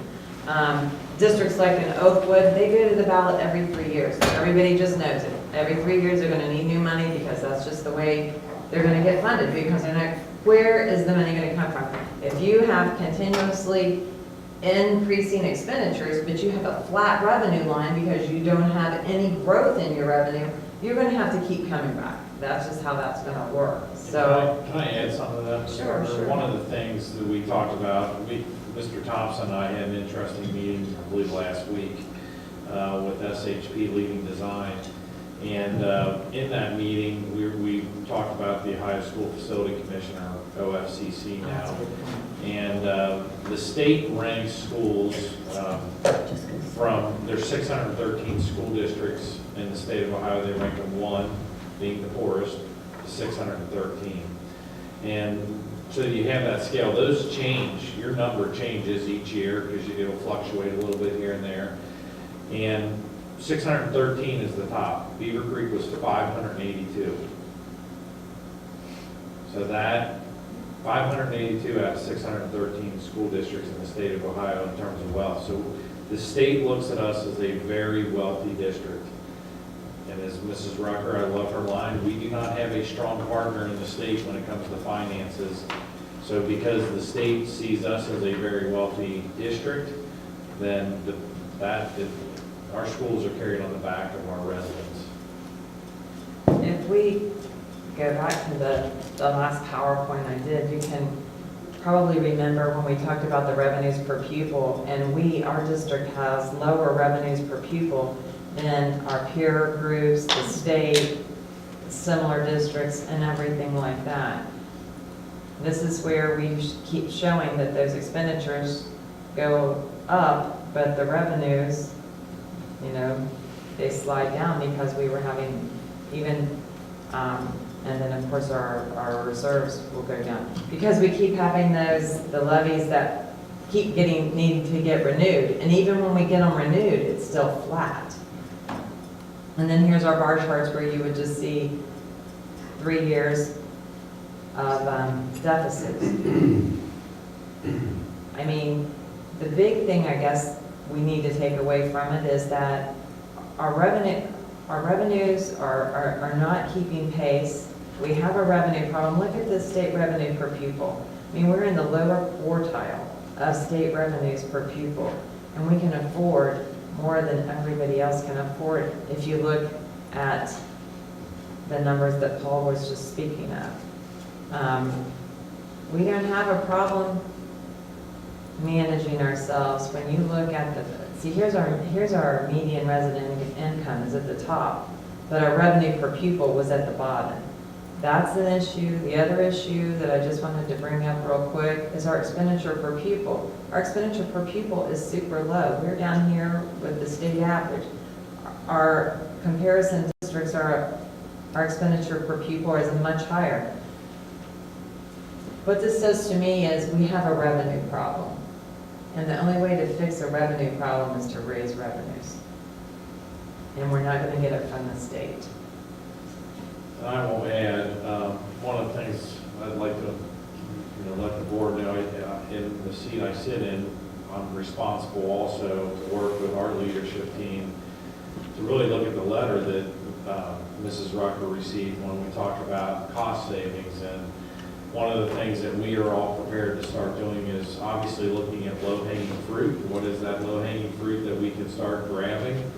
What are those items that we can start exploring? One thing that we are all dedicated to is let's try to identify how we save dollars, which we do that all the time. We talk every time we meet.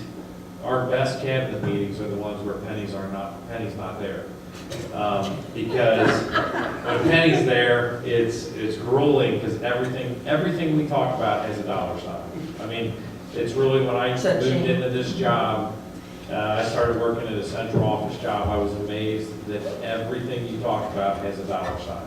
You can talk about the next best math program, you can talk about the website design, you can talk about this textbook, you can talk about one-to-one, but somewhere in that conversation, Penny's gonna say, what does that do to that?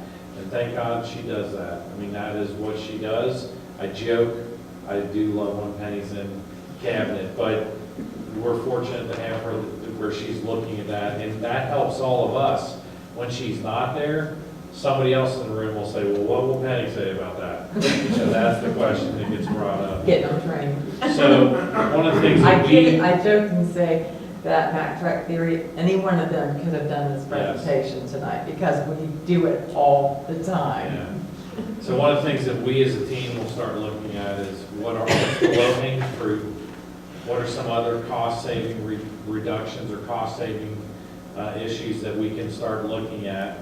But our number one priority is we don't want to impact our student learning. And we also need to get out to our community. We need to start communicating this to our community. And I think one of the things that we've talked about as a group is really kind of kicking off a kind of a dog and pony show with the title, Why Do Schools Keep Asking for Money? Because I think one of the pieces when we had our Tea Party presentation, I think it was shocking when Ms. Fiore presented about unfunded mandates. And so we feel we not only need to do that in this venue for our board to see and for our public to see when this gets broadcast, but we also need to go out and do that with our staff in all our buildings. We've shared this with our building principals. Hey, I want them to be very aware, because a lot of times they may say, hey, we'd like to start this program. This is what it costs. What do you think? I think they have a different perspective now when they start understanding the numbers that we're going to be able to show them.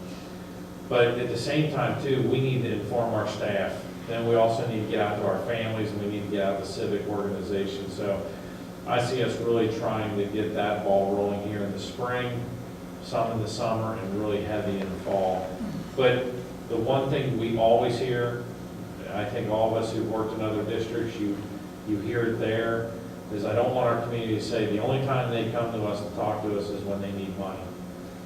We have to be out there. We have to have this communication going. Because the downside is if we don't start looking at some of those pieces and really putting some of that in place, then all we're going to keep doing is running levy after levy after levy. It would be nice to be able to have some cost savings that we can maybe run a smaller levy or maybe keep a levy off the ballot. So I'd like to just let the board know that that's the steps that we plan on taking and really start having that conversation. I know you have a question, Ms. Arnold. Usually jump around. One of the things that has been suggested over the years when we've been doing levies that I think we're in a greater position to deal with. We really need something we can hand out to the community that is simple enough to let them understand the difference between getting, that they can understand. They don't understand, and too many of them are smart and involved in the financial world, and the questions they ask don't fit our situation. Somehow, we have got to come up with something, maybe something that was on two sides of a page, nothing, that just boil this down, and I think you're just the girl to do it. Well, I think you understand it, I'll be honest with you. One of the things, what you just said, I think ties directly into Mr. Gilding's communication plan. We talked about that plan, and we talked about what does it look like, and we're going to do a calendar of, hey, in February, we send this out there should be one document, or maybe multiple documents, but maybe there's one document that is solely given to the financial side of the district, and we send it out at a certain time of year, and our community can always count on that document to be there. I think we talk finances throughout all of them, but I think maybe we specialize in one of those to do that, just for exactly what you said. Yeah, sorry, it never quite happens. We talk about it, but it never quite happens. And that, you could save 50% of your conversations if they understood what we understand. I do think in the renewal levy, though, we did get the communication out because the passage rate, we had such a good margin on that. That was amazing. That was amazing. I mean, I do think the communication, Yeah. we did Yeah, something I right don't on that argue one, with but that. I would say This keeping kind more of levy, that. this Mhm. type No, of you're levies are absolutely right, great. and you know, this really makes me understand what's going on, this, a non-financial person, but I mean, taking this and explaining to people, you know, let me plug in a number, somebody says to you, oh, wait, why can't you do this, why can't you do that? And you pop that number there, and look at all the numbers changed on the screen, and, well, okay, maybe that's why. And you know, just the fact that you think, we're 582 out of 613 districts, and that's not good. I mean, really, that is not good when The you money think the of. state has to go And around that, I mean, to everybody. me, that is something easier, when people understand, okay, we have 613 districts, putting them from poor to rich, we're 500. And the first thing they want to do is fight with you about that. Okay. They want you personally to tell them why in the world that we're there, because you know that there's all these other, and I mean, it's a useless argument. No, I agree with you, but I mean, but that number right there blows you out of the, I mean, it's Out of our absolutely, control. a lot of things, right, exactly, like the magic, when we did the Tea Party thing, I mean, those people who were not for us are now supporting us because they truly understood what was going on. I mean, Bobby really blew them out of the water. They're like, you mean we have to do this, and we have to do this, and we have to do this, but we get no money for it? That is correct. Where do you get the money from? Here you are.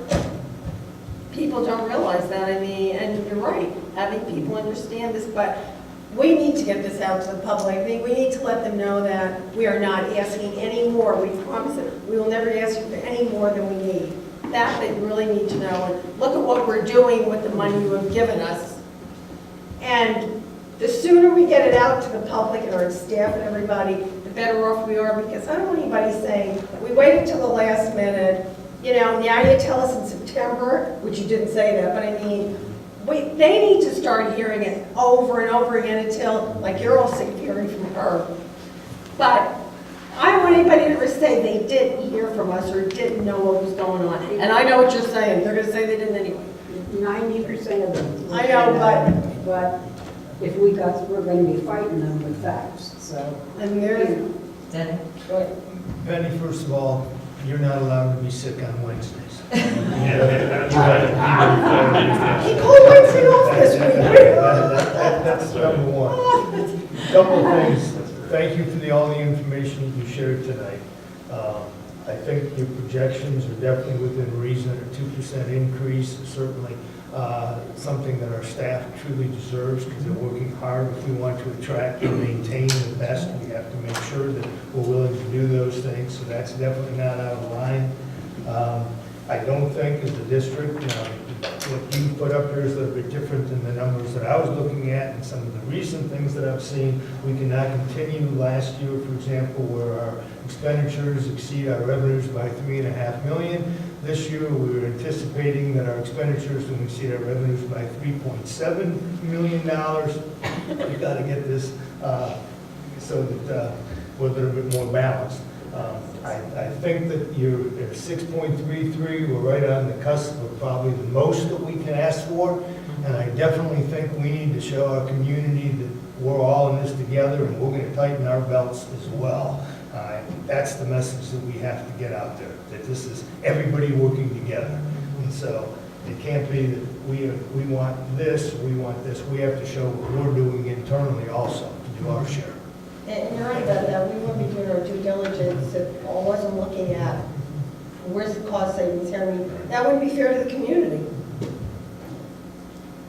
Well, I think what we would, moving forward, I can commit to you that our team will start doing that. We've already started engaging in having those conversations, and I believe some of our team is ready to start coming together to not only look for that low-hanging fruit, but to start looking at some systemic change that we think we can do that will not impact kids.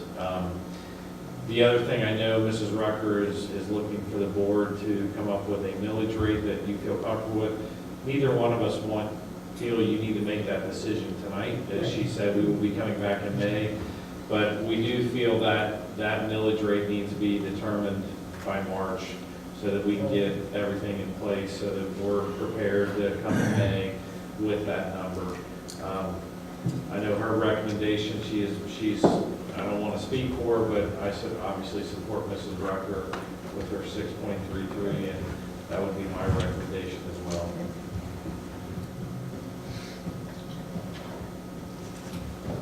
Any questions? All right, that concludes items for board discussion. That will go down as the longest one. Yeah. We won't try to beat it. Okay, well, we're into, I need a motion a second to approve financial reports or request items for board action on the January 2018 financial reports and January 2018 donated items. So moved. Second. Any discussion? It's just that we're staying within. Yeah. Yeah. Okay. Ms. Hunt? Yes. Mr. Morrison? Yes. Ms. Arnold? Yes. Mr. Regano? Yes. Mr. Taylor?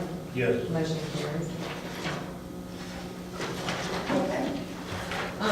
New business items for board action. I need a motion a second to approve the employment, salary changes, leaves of absence, terminations, job descriptions, approval of program of studies, approval of the 2018 board committees, approval of agreement for transfer of aircraft and related equipment, approval of board policy 1330, and approval of type 4 addition.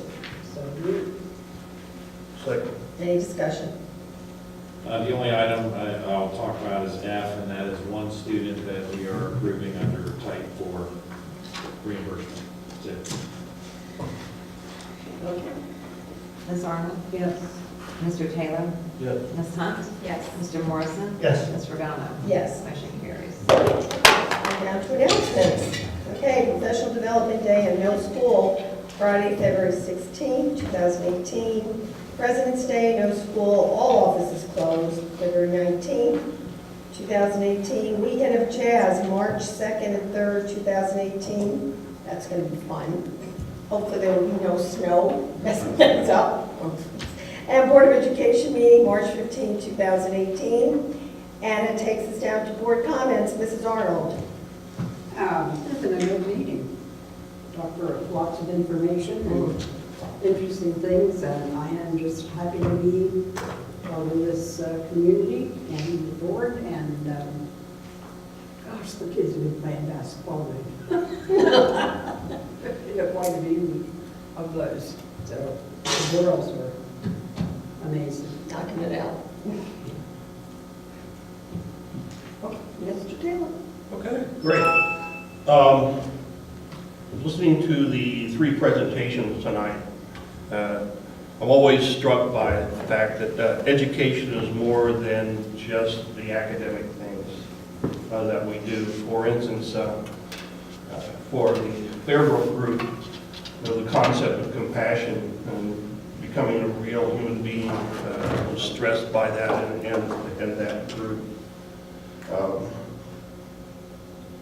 For Mrs. Schmidt, having taught for 35 years and having had many autistic kids in my classroom across that entire range, and how special and differently abled that we all are in many ways. We all bring special skill sets to our jobs and to our life, and autistic kids need to have an opportunity to explore that and be proud of what they are, that they are valuable and that they do have abilities and sometimes insights that none of us really see. I have 1,000 stories. For Mr. Hurley, is Mr. Otten is your daughter in the 6th grade show choir? She is not. Not in the show choir? Not yet. I have one in the show choir.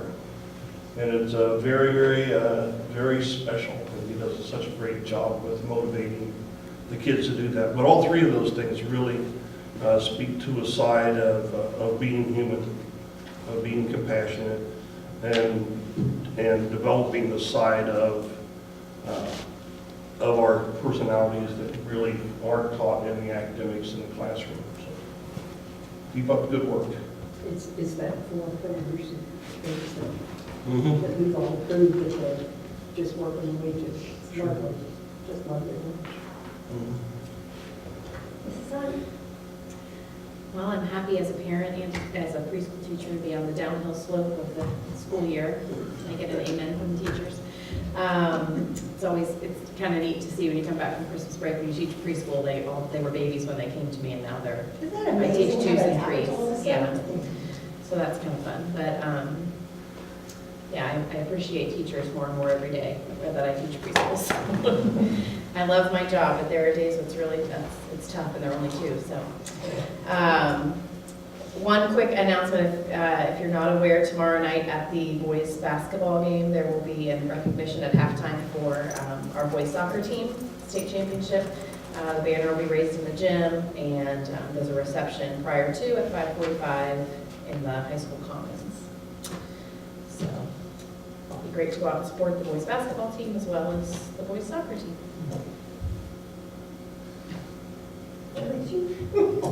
You're right, the kids do get older, but fortunately, we stay young. Well, that's a good thing. There you go. I want to thank everyone from our central office team for their extra effort and hard work to put all the information together that you shared with us tonight. Very helpful and very valuable. And then also I want to congratulate all of our winter sports teams. I know their seasons are winding down, but they've certainly given a lot of really wonderful moments this past season. So congratulations to them. Okay. Some of you received this, some of you received some empty envelopes tonight. So just saying, it wasn't for me, it wasn't for any of us here, but anyway, just in case you're interested in this. And also, Mr. Gillian sent us this via email, so thank you for that. But John Marrow is an award-winning educator, correspondent, and he is coming to Yellow Springs, and he is going to give a talk on public education as recommendations for improvements to all public schools. And that will be held on February 28th at the Greene County ESC in Yellow Springs. And it starts at 4 o'clock, 3:30 actually, registration sign-in, 4 to 6 is a presentation and question and answer session. So you can go online, like I said, Mr. Gilling, it was sent to all of us. So if you want, you can sign up for it online.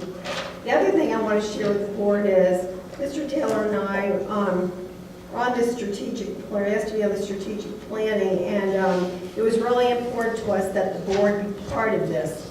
So I wanted to give made copies of this because they're going to be focused breakout sessions. And so here's a copy for every board member, so you know when it's our turn to give our opinion. So I want to make sure everybody had this schedule. And I even put a little arrow for the Board of Education. And I want to thank everybody for their presentations tonight. It just blows my mind. I would not want to do that curriculum planning at all. You know, I want to thank, no, really. When I read it today, I'm just sitting there for hours thinking, oh, I'm glad it's not me. Thank you. And I want to especially thank Michael Schumann. The man is, I just call him the kindest, sweetest, most patient person I know. That's the truth. I used to tell you that as a teacher. And I'm telling you now this as a board member meeting. Really, my son, I've told people often say, Mom, don't even go near a computer. It's the buttons, it's your presence. You're going to really mess things up. And I had problems with this. I don't know if it was me. I'm sure it was me. But anyway, so Michael is always there to help. And you know what? It's never your fault. It's always the system's fault. You know, but it really is my fault. Trust me. I'm just telling you. But hey, I just want to thank you. You're amazing. Thank you for all you do for our school system. And thank you for your patience, especially with me. But for everything, I mean, I've seen you in the schools. You just make teachers feel like, I can do this. It's not my problem. It's like, that's the system's problem. That's the computer. That's what I tell it to my son. My son says to me, the man must be a saint, because let me just say it, but I sincerely want to thank you. Thank you so much for what you do. And God bless you all, and thank everybody, your early administration, our superintendent, our treasurer, and the board members. It's an amazing board to be with. So on that note, I need a motion and a second to take us into executive session. There no action will be taken following the executive session, but I need a motion and a second to get us in there for the appointment, employment, dismissal, discipline, promotion, demotion, or compensation of public employees, policy 121.22, G1, and court action pending or imminent litigation, policy 121.22, G3. So moved. Second? And there we go. Ms. Arnold? Yes. Ms. Hunt? Yes. Mr. Morrison? Yes. Ms. Regano? Yes. Mr. Taylor? Yes. 8:25.